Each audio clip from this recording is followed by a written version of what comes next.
กุเตือนี่โอ้ชั่วโมงปลายนี่บ่มีเงียบแต่ว่านี่โอ้เป็นได้หูการเฮาก็มีแต่ว่านี่วันศีลโดยกวดขี้โคหดน้ำเพื่อจะมาเกียมตัวลงศาลาวันศีล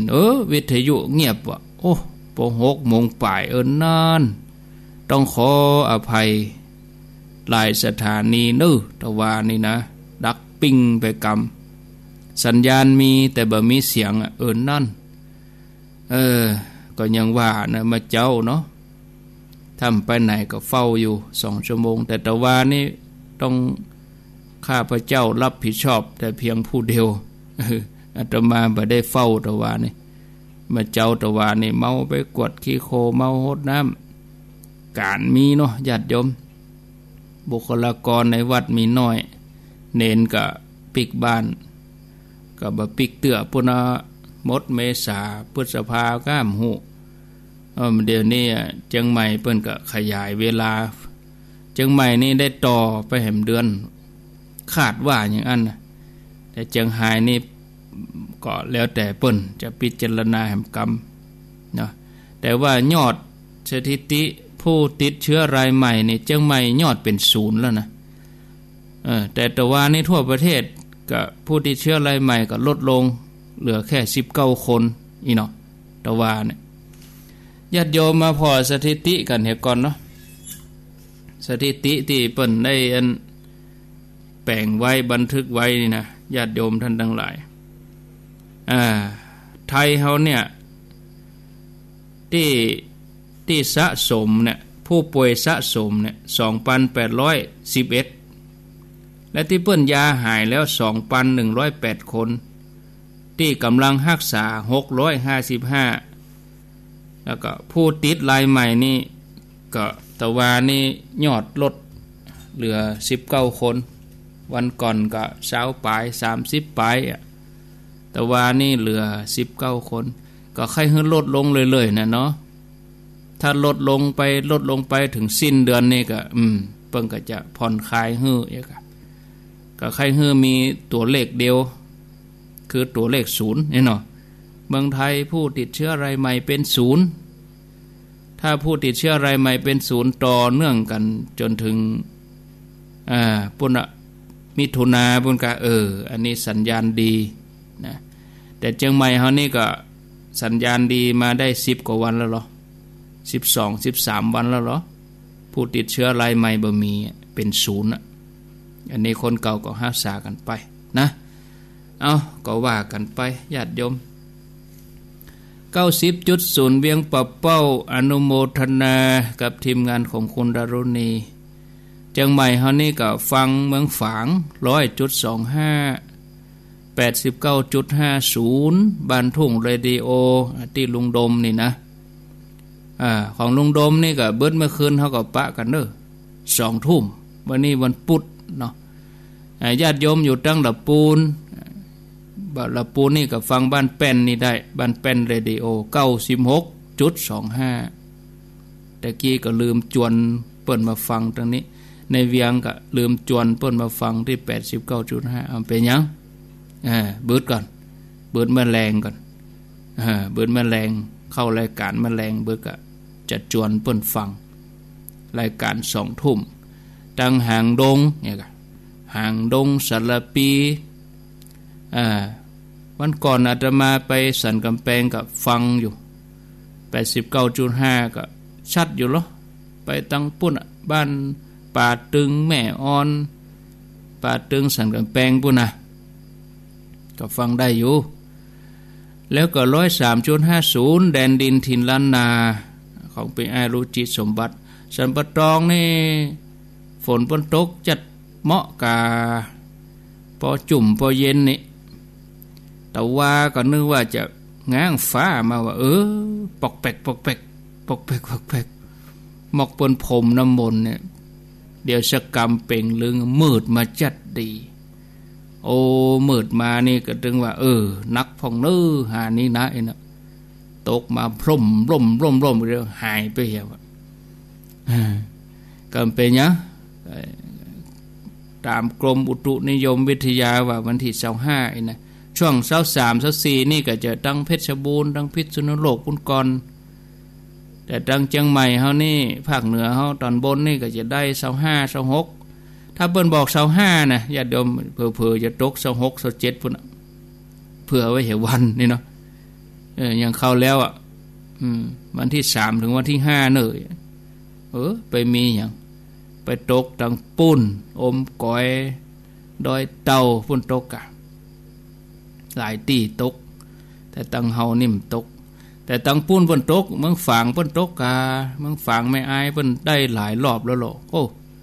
แผ่นดินประจุ่มมันแน่บ่เขียวแล้วนี่หญ้าตังเมืองฝางไม่อายตังชัยประการพุ่นน่ะหญ้าเพิ่นบ่เขียวล่ะตังเพนี่ย่ำตกเตื้อฝนนะก็ว่ากันไปตังเมืองลี้เป็นยังได้พ้องญาติโยมก็จังโทรมาตกบางตีอีหรอกบางตี 103.75 วิทยุชุมชนคนเมืองลี้เมืองน่านเพิ่นก็บ่มีว่าฝนนาน้อย 91.50 สีคำเรดิโอ 92.50 สีคำเรดิโอที่อำเภอเวียงสาต้าวังผาก็ที่ 100.75 เสียงใส่เรดิโออนุโมทนาตังแม่แจ่มก็ 106.25 วัดจันทร์กัลยาณิวัฒนาก็ที่ 103.50 แล้วก็ที่ดีนาวเรดิโอ 91.0 98.75 ก็ย่ำได้เปิดง่ายแต่ปนญาติโยมต้นเดือนพุ่นน่ะพอดีช่างเดินทางไปต่างจังหวัดต้องกักตัว14 วันหำเหมาะเอานั่น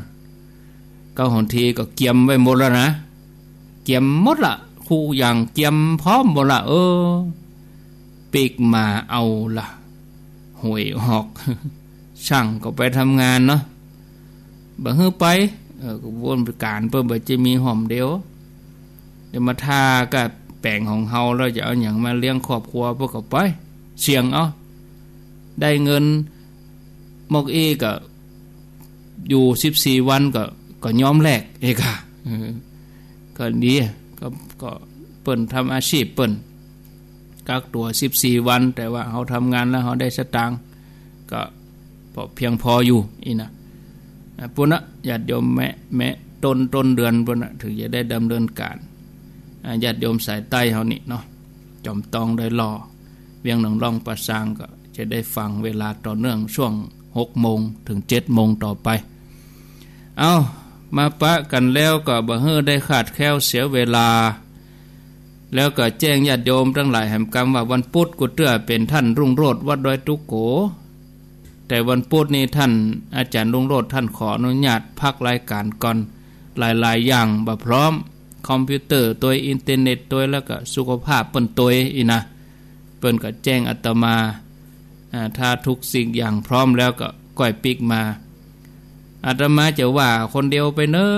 ถึง2 ชั่วโมงก็ตะกี้ก็อู้ไปแล้วชั่วโมงอีเนาะตี 4ก็เข้ารายการไปแล้วก็ช่วง 6:00 ถึง 7:00 ก็จะเชื่อมสัญญาณของวัดฝ่ายหินออกเอาเชื่อมมาออกด้วยกันนี่วัดฝ่ายหินโดยสุเทพก็ก้อยทยอยเอามาเชื่อมหากันเป็นประจำวันพุธกับวันเสาร์เนาะก็มาอันกับอาตมาจะบ่ได้พักจะลากยาวก็กระเดียวก็สุขภาพเฮาตัวออกรายการเอาช่วงแรกเอาเห็นน้อยเพื่อบ่ให้ญาติโยมเพิ่นถามหาอีกก็พอเนาะถ้าหายไปเลยอีกก็เดียวก็จะโทรหามาอย่างมาจัดรายการไปที่ไหนบ่สบายเฮก็ญาติโยมเขาจังสันนิษฐานไปตั้งบ่สบายป่ะนี่ก็ย่ำสันนิษฐานว่าเปิ้นถ้าจะติดธุระเนาะอินเทอร์เน็ตบ่ดีก็ไฟฟ้าดับก็อย่างใดเปิ้นติดธุระสะดวกก็อย่างใดก็มันก็มีเหตุผลเอาไปสันนิษฐานว่าบ่สบายก็เด้จะเมื่อยแต่นะเด้จะบ่สบายแต่นะเปิ้นว่าแม่น้ำได้หนทางอีกก็ว่ากันไปพระเจ้า500จาดวันนี้จะนำเสนอเรื่องที่425ป่าขอฝนจับ พอดีพระเจ้า500จาดเรื่องป่าขอฝนว่าศรัทธาญาติโยมชื่อชาดกเปิ้นว่ามัชฌะชาดกปลาขอฝนนี่แหละปลาขอฝนนี่นะอย่างไดกำลังจะเล่าวิทยุดับกะ ก็คนจะโทรก็จะโทรอยู่หั่นน่ะแด่จะไปกดเด้อกะโทรศัพท์เนี่ยจัดรายการแม่เจ้าก็ได้ขวายก็ได้แต่ คนเฮานี่เนาะก็ว่าวิทยุดับก็ว่าเหตุใดถ้าวิทยุดับก็โทรมาเถอะถ้าว่าโทรมาอยู่เรื่อยๆก็แสดงว่าผิดสังเกตแสดงว่าวิทยุดับแต่ถ้าว่าโทรมาแล้วก็มอกยิงนี่นะโทรกดวังนี่อาตมาว่ามันใจละนะถึงบอกแล้วจะไปเล่นแต่โทรศัพท์หั่นน่ะเพิ่นบอกให้โทรก็ก้อยโทรเพิ่นบอกให้โทรจะไปโทรเถอะอย่างมันลึงปีใหม่แล้วอย่างมันลึงก็มีแบบกี่คนนะที่เล่นโทรศัพท์นี่นะบางทีก็คนเฒ่าเนาะใครโทรอย่างใดก็บ่ดีขอได้กดโทรโทรก่อนนะเอาอ่านเบอร์1เลยกำลังจะเล่าเนี่ยเครื่องบินกำลังจะพับล้อเนี่ยกำลังจะขึ้นเหินเวหานี่เอาป่าขอฝนพระเจ้า500จาดว่าจะได้ป่าขอฝนที่ลำห้วยแห่งหนึ่งในป่าหิมพานต์มีพืชน้ำขึ้นอุดมสมบูรณ์มีบัวใหญ่บัวหลวงขึ้นเต็มไปหมดก็เป็นที่อาศัยของหมู่ป่าจำนวนนักฤดูแล้งปีหนึ่งฝนบ่ตกตลอด3 เดือนโอ้ถ้าจะเหมือนบ่เดียวนี้แต่ฝนบ่ตกมาได้3 เดือนข้าวของเจ้านาก็แห้งตายน้ำในหนองในบึงก็แห้งขอดหมูป่ากับเต่าก็มุดขี้เปอะเพื่อจะหาวิธีเอาตัวรอดหาทางรอดนะก็ทำให้กาที่อาศัยอยู่เต็มหมู่นั้นหันป่าก็หันง่ายเพราะว่าน้ำแห้งกาก็ปากันมาลุมกินจิกกินกากินป่าสร้างความเดือดร้อนให้กับสัตว์น้ำทั้งหลายพญาป่าหันความพินาศของหมู่ญาติป่าทั้งหลายก็เลยเกิดว่าจะสัจจะกิริยาให้ฝนตกจะได้ช่วยให้หมู่ญาติพี่น้องบริวารป่าเนี่ยได้แหวกว่ายออกจากขี้เปอะลืมตาพอโลกพออากาศพญาป่าก็อู้กับเทวดาว่าข้านี่เป็นป่าเป็นสัตว์มีศีลกำลังลำบากอยู่เป็นจะได้เทวดาบ่ช่วยให้ฝนตกลงมาข้าบ่สามารถจะกินหมู่เดียวกันได้ข้าบ่เคยกินปลาน้อยแม้จะตัวเต้าเม็ดข้าวสารข้าก็บ่กินข้าก็บ่เคยทำร้ายผู้อื่นให้เดือดร้อนด้วยสัจจะวาจานี้ขอเทวดาจงให้ฝนตกลงมาช่วยหมู่ข้าทั้งหลายกำโตอีโลพญาป่าว่านะหมู่เทวดาได้ฟังพญาป่าอู้ก็บอกว่าเมฆห้องกันว่าเท้าปัจฉุนะเมฆห้องว่าเท้าปัจฉุนะก็พญาป่านี่ได้ห้องเทวราชท้าววราหกเป็นเจ้าแห่งฝนผู้ที่ได้นามได้อำนาจแห่งเมฆได้ยินว่าป่านั้นมีความลำบากประสงค์ว่าธรรมดาฝนบ่คำรามคำลนอะไรอย่างบ่ฮื้อสายฟ้าแลบฟ้าผ่าแม้จะตกก็ตกบ่งามบ่ดีฉะนั้นท่านจงคำลนคำรามฮื้อสายฟ้าแลบฮื้อฝนตกเถิด หมู่กาปากันกินปลาตีปลากันมุดอยู่ในขี้เปอะซ่อนอยู่ที่ขี้เปอะหมูกาก็จิกกินปลาด้วยจะงอยปากกินเป็นอาหาร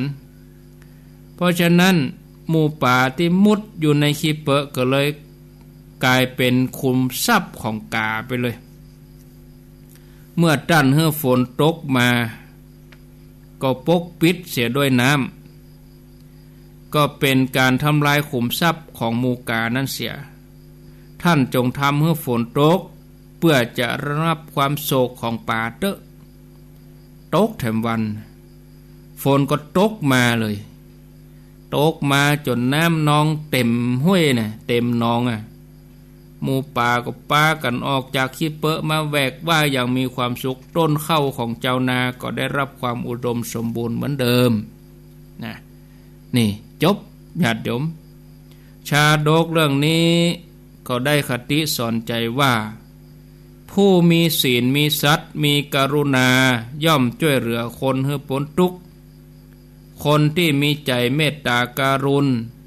ช่วยแก้ไขคนให้หายโศกเศร้าได้จบไปท่านผู้ฟังต่อไปเป็นพระเจ้า500 จาดเรื่องที่2ประจำวันนี้เรื่องที่2นี่เรื่องที่426พระเจ้า500 จาดเรื่องที่426เรื่องที่426มีชื่อชาดกว่าสันทวชาดกสันทวชาดกสัตตบุรุษนะเรื่องราวของสัตตบุรุษเป็นอย่างไรก็ลองฟังดังต่อไปนี้ว่าโพธิสัตว์เจ้าเกิดในตระกูลพราหมณ์เมื่อเปิ้นอายุได้16 ปีได้ออกบวชแล้วก็สร้างอาสมอยู่ในป่าวันหนึ่งโพธิสัตว์เจ้าได้รับกำเจิญเพื่อไปเลี้ยงข้าวแล้วก็ได้เข้าปายาตก็คือข้าวหุงด้วยน้ำนมกับเนยใสเนี่ยเกิดว่าเฮาจะถวายข้าวปายาตนี่ให้แก่มหาพรหมก็เลยเอาข้าวนั้นมาตั้งใจว่าเฮาจะบูชาเอาไปให้พระเพิงผู้เป็นเจ้าได้ดื่มก่อนแล้วก็สาดเข้าลงในไฟบูชาไฟก็จะลุกเป็นเปลวไฟลุกเป็นเปลวปุ่งขึ้นไหม้อาสมพราหมณ์ตั้งหลายก็กลัวตกใจล่นหนีออกมาแล้วก็บอกว่าเฮาบ่ควรทำเนี่ยความสนิทสนมกับคนชั่วบัดเดี๋ยวนี้ไฟไหม้อาสมของเฮาซึ่งทำได้ยากแสนยากเสียแล้วเมื่อกล่าวอย่างอันแล้วก็เกิดว่าเฮาบ่ต้องการด้วยสิ่งที่ทำลายมิตรจึงเอาน้ำดับไฟเดินทางไปสู่ป่าหิมพานต์อันนี้ก็ไปปะใส่กวางตัวหนึ่งที่กำลังเลียปากราชสีห์เลียปากเสียโค้งเลียปากเสียเหลืองก็เลยบอกว่ากวางบ่มีความประเสริฐอื่นใดจะดีเท่ากับความสนิทสนมกับสัตบุรุษแถมแล้วโพธิสัตว์เจ้ากล่าวอย่างนั้นก็เลยออกบวชเป็นฤาษีเสร็จเรียบร้อยก็สำเร็จอภิญญาสมาบัติเมื่อละจากโลกไปก็ไปเกิดพรหมโลกจบชาดกเรื่องนี้ได้คติสอนใจว่าอย่าไว้ใจคนชั่วบ่ควรทำความสนิทสนมกับคนชั่วเรื่องต่อไปวันนี้ถ้าจะได้สัก4 เรื่องเนาะ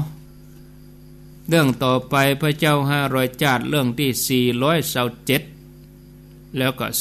428เนาะถ้าบ่ยาวนี่ได้หลายเรื่องถ้ายาวนี่ก็ได้เรื่องเดียวอีนะ427ชื่อชาดกว่าอากาละลาวิชาดกไก่บ่ฮู้จักกาละเวลานี่เนาะไก่บ่ฮู้เวลาแล้วเรื่องต่อมาเรื่องที่228ชื่อจัมมะสาทกชาดกนักบวชกับแพะป่ามาฟังกันต่อไป เรื่องราวเป็นอย่างไรก็ลองฟังดังต่อไปนี้เรื่องแรกคือ227อากาละวิชาดกอากาละลาวิชาดก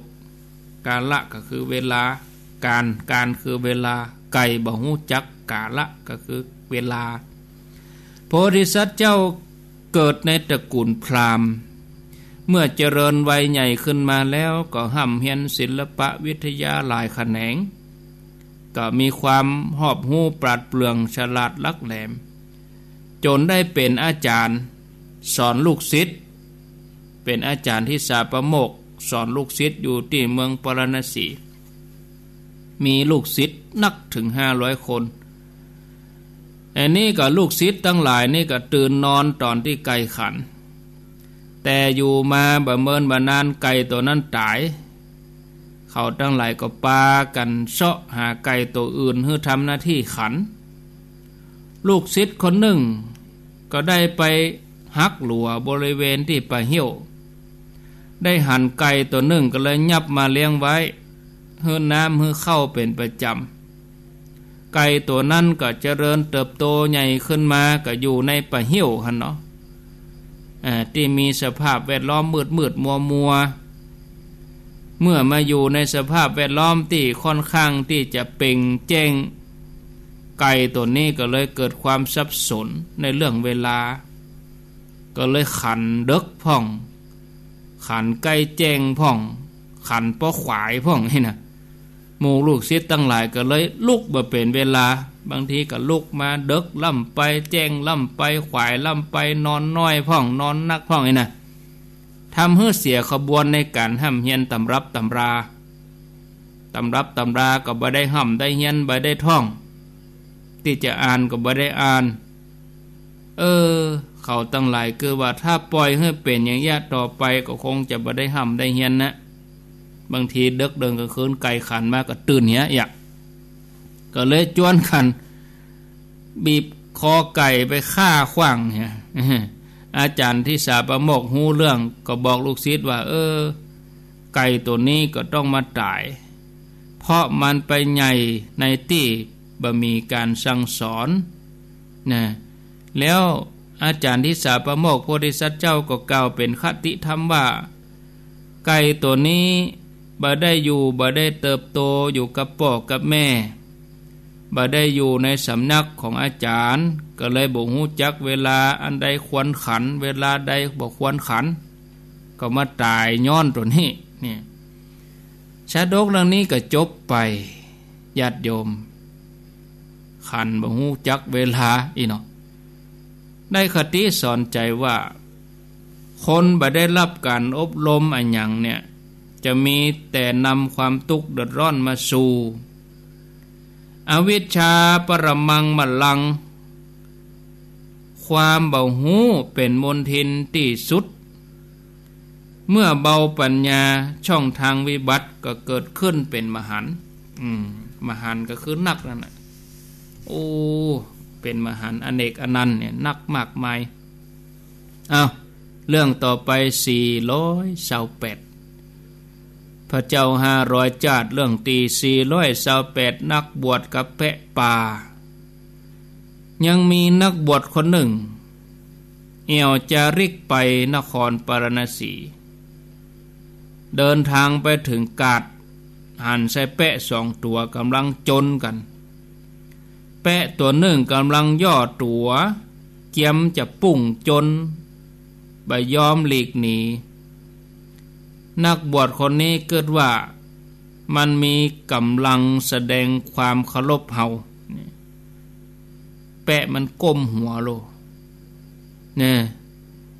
นักบวชนี่ว่าแปะตัวนี้กำลังแสดงความเคารพเฮาเลื่อมใสเฮาไอ้เนี่ยป่อกาที่อยู่ในกาดหันนักบวชมีเมตตาต่อแปะก็แล้วว่าจะไปอ่านท่านจะไปไว้ใจสัตว์หน้าคนนะสัตว์สีเท้านะที่ท่านหันมันอย่างอันมันไม่ใช่เคารพนะมันต้องการจะจนนะถอยไปเนี่ยจะไปใกล้มันจะอันตราย นักบวชนั่นก็บ่ฟังโอ้แปะนี่หูกรรมเตียวเข้าไปติแปะนี่หูกรรมเนาะโอ้งมหัวเขาลบตัวเฮาโลนี่ทันใดนั้นแปะก็หล่นมาอย่างเว้ยจนนักบวชจนไปตีอกเลยล้มลงปอดฉีกหมดสถาญาติโยมทั้งหลายได้รับทุกขเวทนาท่านก็ยกมือขึ้นไหวค่ำควรแล้วก็อู้ว่าผู้ใดสรรเสริญยกย่องสิ่งที่บ่ควรปูจาผู้นั้นจะถูกห้ำหันเหมือนเฮาที่โง่เขาโดนแปะจนกำลังจะตายตอนนี้อู้จบแล้วก็ตายเลยสถาญาติโยมนั่นเรื่องนี้ก็ได้คติสอนใจว่าผู้ที่ดื้อรั้น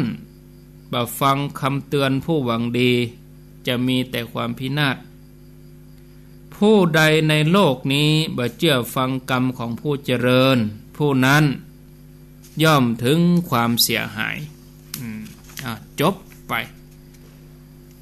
ปแล้วก็วันพุธนี่เป็นวันพัดก็จะมาว่าต่อเนาะศรัทธาญาติโยม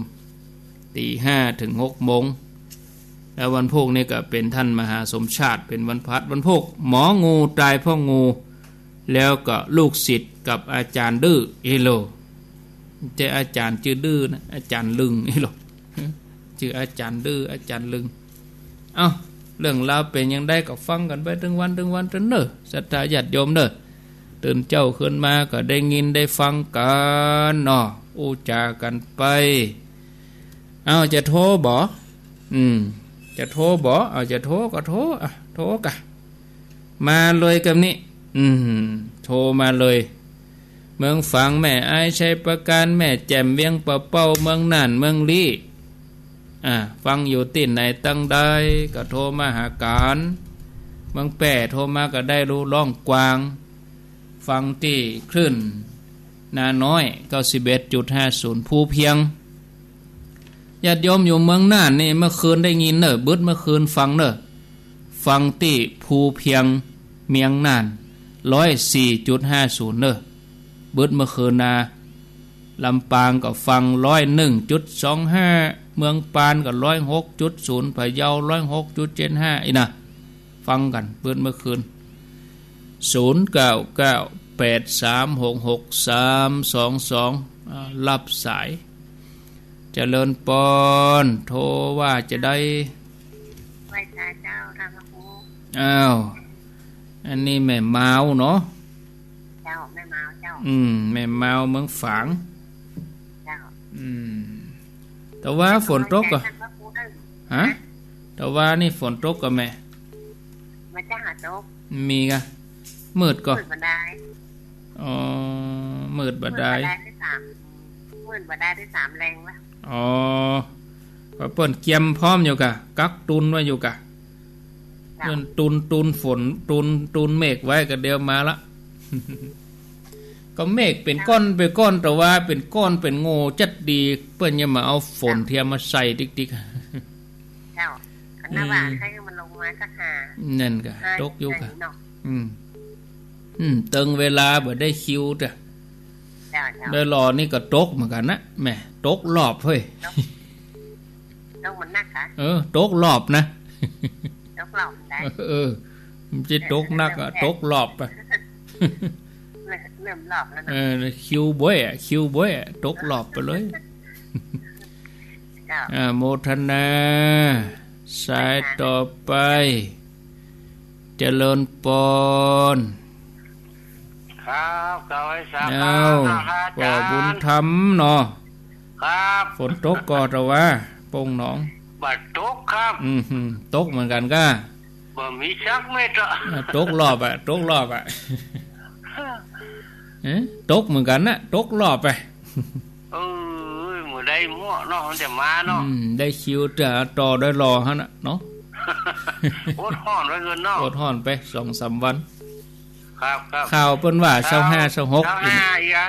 25 26เนี่ยอีเนี่ยว่ามันข่าวอาจจะ22ไปถึง25อีน่ะของเฮานี่ได้คิวบ่อยเมื่อถึงเฮาน้ำหมดพอดี ลากสายยางมามาเนาะมามันตึงมาเนาะครับเดี๋ยวนี้ปีกไปอมน้ำทำไมอ่ะพญานาคดิแม่เนาะครับเป็นกำลังใจท่านนะครับโอทนาต่อไปก็เปิ้นได้หลายรอบแล้วยังเป่าเจริญปอนไว้สาท่านครูครับปอนนั้นประเสริฐเนาะครับประเสริฐที่ทำรับฟังเป็นประจำครับท่านประเสริฐเมืองน่านนาน้อยโตไก่ตัวนี้ขันจับเฮ้ยได้ครับได้ไปขันมาจับไปขันขวายนี่โดนเลยครับนี่ขันเจ้าอยู่ครับอยู่ต่างคนเป็นประจำเนาะดีละอนุโมทนาผลกระบอกตกนะครับท่านมีเหมือนกันเนาะเดี๋ยวเมืองน่านก็ได้คิววันผูกวันฮือนี่แล้วตกอยู่กับสาธุห่อนแต่นะเนี่ยโมทนาฟังน้ำฟังธรรมฟังอย่างไปกันใครเขาใครใจดีกะอนุโมทนาสาธุเนอครับไว้สาข้าวทานกำลังใจท่านครูครับสายต่อไปเจริญปอน0998366322จากดังใดจากล่องกวางเจ้ามาแล้วเหรอล่องกวางอ่ะเจ้าล่องกวางเมืองเปหายไปเมินตะคืนนี่บ่มีอะไรเจ้าตะคืนนี่ถ้าจะเป็นฝ้าเป็นฝนก็ฮะจะเปิ่นออกมากำหนึ่งอันเดียวกับเป็นเฟ้งจังเหี้ยเจ้าแต่คืนนี่เป็นตุลุงยองกะเจ้าตุลุงยองเปิ่นออกมากลางอู้2ของกำเจ้าตุลุงหายไปเลยตุลุงยองแล้วก็อันเปิ้นถ้าจะฟังบ่เข้าใจเปิ้นก็เลยตัดไปเจ้าแต่ก็ฟังทุกวันเพิ่นแต่ก็ฟังเจ้าเป็นหยังอ่ะเนาะเจ้าแต่ว่าฝนมันบ่ตกมันฮ้อนขนาดเด้เจ้าต้องว่านี่ฮ้อนแกแต่ว่านี่ฮ้อนทั่วเลยนะเจ้าตั้งแต่แต่ว่านี่ทั่วแต่มันนี่วันเนี่ยเป็นว่า11-22นี่ฮ้อนแต่ๆไอ้นี่เจ้าก็42อ่ะแต่ว่าเนี่ยปะเท่าฟังทุกวันเด้อเจ้าโมทนาฟังสับกินเจ้าโมทนาสาธุเจริญปอนเอามาใหม่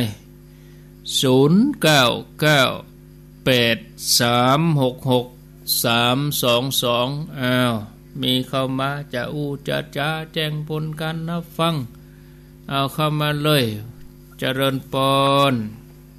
ไว้สาเจ้าท่านพระครูว่าจะได้ไก่ขันใจเวลาก็ตายเลยโดนไปฆ่าเลยคนเราก็เหมือนกันน่ะไปจับยามจับเวลาการละก็ดีกับตัวเก่านะนั่นก็ฆ่าตัวเก่านั่นเนาะฆ่าตัวเก่าต้องอ้อมไปละสังเกตนี้นะเจ้าอนุโมทนาเอาสายต่อไปเจริญปอนมาเสียเจ้าท่านครูบ้านบวกเมืองลีว้าวมาจะได้ตกวันนั้นหายเจ็บตกนักก่อวันนั้นยายวันนั้นตกนักวันนี้หายไปหมื่นนี่ครับก็ยังดีอยู่ตกมา525ก็ยังดีอยู่เนาะจะเลยว่าโอ้ทั่วละแต่ว่านี่ฮ้อนแต่ละฮ้อนแท้โมทนาสาธุสายใหม่มา0998366322เจริญปอน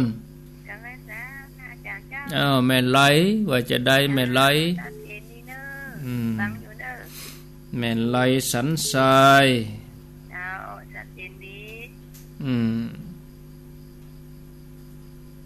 ว่าจะได้แม่ไหลว่าต่อไปชัดเจนดีสาธุ ต่อไปเจริญปนอ้าวอันนี้น้ำต้น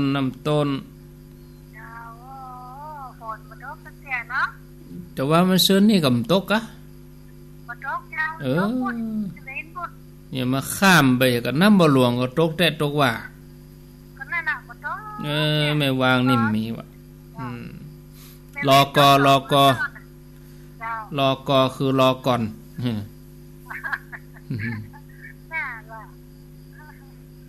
โมทนาเนอสาธุแม่ฟ้องอันนี้เป็นอยู่น้ำต้นแม่วางแม่จันฟ้องแม่ฟ้องจันชื่อซับกัน0998366322ตี5กับ47ไผ่ลูกเตือกอะเกี่ยมตัวลูกได้แล้วเนอะจะ6 โมงแล้วรับลูกเจ้ากินพักตั้งปลายรับลูกควายกินพักตั้งเก้าลูกเจ้าได้หลายลูกควายได้น้อยเอารับสายเจริญปน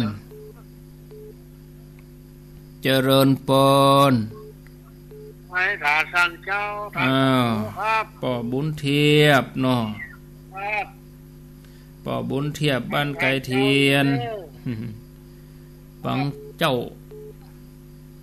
เอาไปเลยป่อปังเจ้าแม่5 โมงแล้วครับ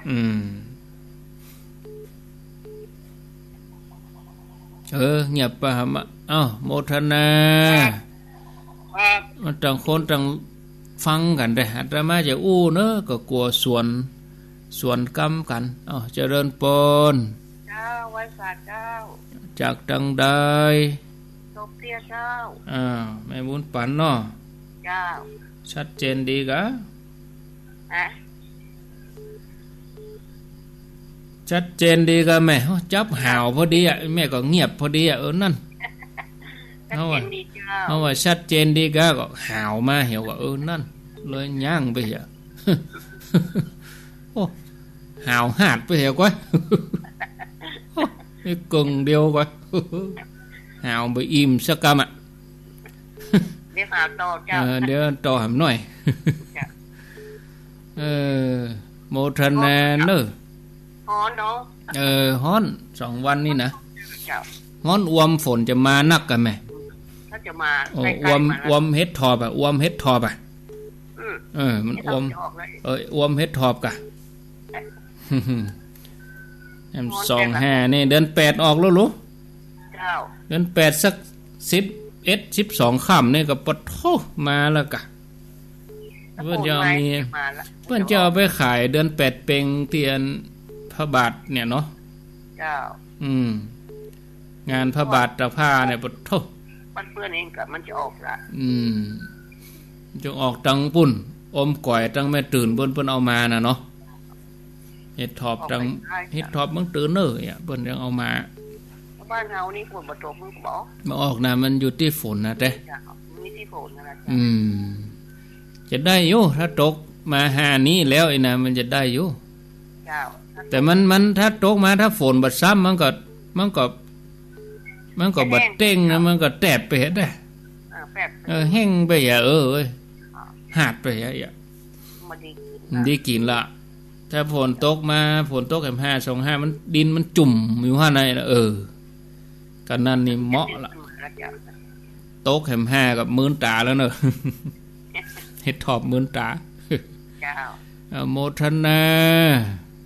ไว้จัดจ้าอันนี้แม่บุญปันอยู่ศพเตี้ยจอมตอง0998366322เขาก็หาวิธีเพาะเหมือนกันในเฮ็ดทอมเพาะบ่ได้เหมือนกันนะเจริญปนเอาแป้งกระป๋องก็บ่ล้ำเนี่ยไว้จัดเจ้าจากดังใดลีพระลาดเจ้าพระลาดลีเจ้าพระลาดเมืองลีฟังชัดดีเนาะเจ้าชัดเจนดีเจ้าชื่อแม่หยังนี่แดง อ๋อแม่แดงผาลาดเจ้าติดตามกันเนาะเดียวเห็ดแต่นอนเจ้าเดี๋ยวก็แห้งงอนเหมือนเก่านะอดเอาวัน2วันนี้มาแน่เจ้าพญานาคขึ้นน้ำหลายตัวโมทนาตามฤดูกาลเปิ้นเนาะถ้าเปิ้นตกมาก็จะไปบอกให้เปิ้นย่างเด้อเจริญพรไว้สาเจ้าจากดังใดจากเมืองน่านเจ้าอำเภอหยังแม่ฮะแม่อยู่อำเภอหยังอำเภอภูเพียงเจ้าภูเพียงเมียงน่านเนาะเจ้าภูเพียงนี่เมื่อคืนนี่ฟัง104.5เด้อแม่เด้อฟังสิว่านะเจ้าแต่คืนได้ยินก่อแม่คืนแล้วเจ้าไหวกะแต่คืนเป็นตุลุงยองกะเจ้าแล้วก็บึดอาตมากะบึดเจ้าสักเห็นดีเจ้าภูเพียงนี่นะเจ้าเมื่อคืนก็ได้ฟังกันเนาะเจ้า104.50เจ้าโมทนาเนออุ้ยเนอเจ้าไว้สาเจ้าสาธุเมียงนานเจริญปนราชการเจ้าโทษจากไหนพอมาจากบ้านใหม่เสาดินตำบลสถานแม่สิวันนะเจ้าฟังตลอดเลยเจ้าแม่บ้านใหม่เสาดินสถานเมืองน่านบ้านใหม่เสาดินตำบลสถานฟังชัดดีก็ฟังเตียนน้าน้อยนี่ก็เจ้าจนคนนั้นหน่อยนะเจ้าฟังทุกวันม่วนเนาะไปไกลเหมือนกันแต่เจ้าแม่แรงนะแม่แรงฟังก่อนแม่แรงไม่ทุ่มนั่นนะมาทุ่มเนี่ยทุ่ม2 ทุ่มเนี่ยจ้ะฟังบึดก็มาปะกันนะบึดนะจ้ะโมทนาชัดเจนดีนะเนาะเจ้าดีนะฟังตลอดเลยดีกาอนุโมทนาเนอจ้ะไม่เสาดินเจริญปนเอารับไปข้างแถม 7-8 นาทีเจริญปนจากดังใดจากอำเภอลีจ้าอำเภอลีบ้านหยังอำเภอลีบ้านกลางเจ้าบ้านกลางเนาะเจ้าย้ายหยังนี่แม่ล่ากะยายกีเจ้าแม่กีเจ้าอายุเท่าใดแม่กีแม่อายุ70เจ้า70พอดีเนาะเจ้า70ปีนี้เจ้าแม่เปิ้งหยังอันแม่เปิ้งเสือขานเสือ70เจ้าดีแล้วกะอนุโมทนาเด้อเจ้าสาธุกำเดียว6 โมงก็ฟังเทศธรรมพระครูวิสิตศิลาพรวัดวังสิงคำเพิ่นจะเทศธรรมแตนโดยทุกโกเนาะวันพุธกับวันเสาร์เนาะ0998366322มีเข้ามาเย็นละบ่แต่กี้จะโทรติ๊งเดี๋ยวนี้ดูต่างโทรแล้วโทรเตอะกันนี่นะเจริญปนไม่กาเจ้าจากดังใดอยู่เด่นเมาแม่ลานเจ้าเด่นเมาแม่ลานลี่เนาะแม่ลานลี่เด่นเมาชัดเจนดีก่อชัดเจนดีเจ้ามันล่ำได้ยินโทรมันล่ำได้ยินโทรเนาะโทรไป2 เทื่อแล้วเจ้าติดตามตลอดเนาะฝนตกแค่2 วันแต่ว่านี่มืดมาบ่ได้ก็ยังแขวนรู้ได้25แล้วยังแขวน25แล้วมันนักนะแล้วรอนี่ไปได้สักหน่อยเจ้าได้สักหน่อยเลยกำลังใจท่านพระครูเด้อแต่ว่ามานี่นับเม็ดได้แต่ว่านี่โซ่เดียว